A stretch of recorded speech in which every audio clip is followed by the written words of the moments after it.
வணக்கம். நம்ம Tamil cooking lady சேனல்ல இன்னைக்கு பார்க்க போற ரெசிபி அவல் வடை. இதுக்கு தேவையான பொருட்கள்: அவல் 200 கிராம், பல்லாரி 3, மிளகாய் 4, இஞ்சி 1 துண்டு, கருவேப்பிலை தேவைக்கு ஏற்ப, உருளைக்கிழங்கு 2, கடலை மாவு 1 டீஸ்பூன், அரிசி மாவு 1 டீஸ்பூன், காயப்பொடி 1/2 டீஸ்பூன், உப்பு தேவையான எண்ணெய் எடுத்துக்கோங்க. அவலை ஒரு 15 நிமிஷம் நம்ம ஊற வச்சிருக்கணும். ஊறதுக்கு அப்புறம் மிளகாய், பல்லாரி, இஞ்சி எல்லாம் பொடிசாக வெட்டி வச்சுக்கிட்டு நம்ம அந்த அவலில் போட்டுடணும். போட்டதுக்கப்புறம் கடலை மாவு, அரிசி மாவு, காயப்பொடி, உப்பு இவ்வளவு போட்டு நல்ல வடை மாவுக்கு பிசைகிற மாதிரி நல்லா எல்லாம் போட்டு அதில் போட்டு பிசைஞ்சிடணும். பிசைஞ்சதுக்கப்புறம் நம்ம ஒரு உருண்டையை எடுத்து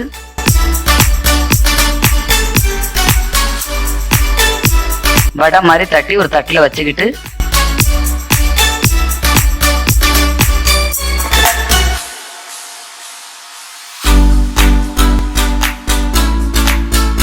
எண்ணெய் சூடானதுக்கு அப்புறம் அதில் போட்டு பொரிச்சு எடுத்துட்டா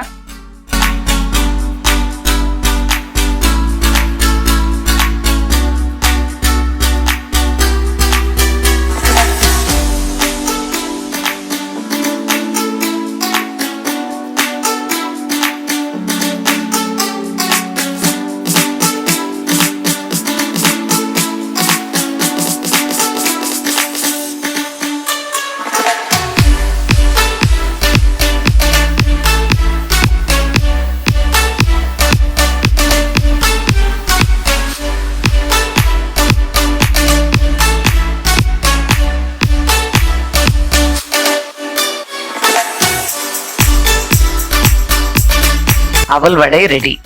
சின்ன குழந்தைங்க ரொம்ப விரும்பி சாப்பிடுவாங்க. எல்லோருக்கும் ரொம்ப பிடிக்கும். நீங்களும் ட்ரை பண்ணி பாருங்க. வணக்கம்.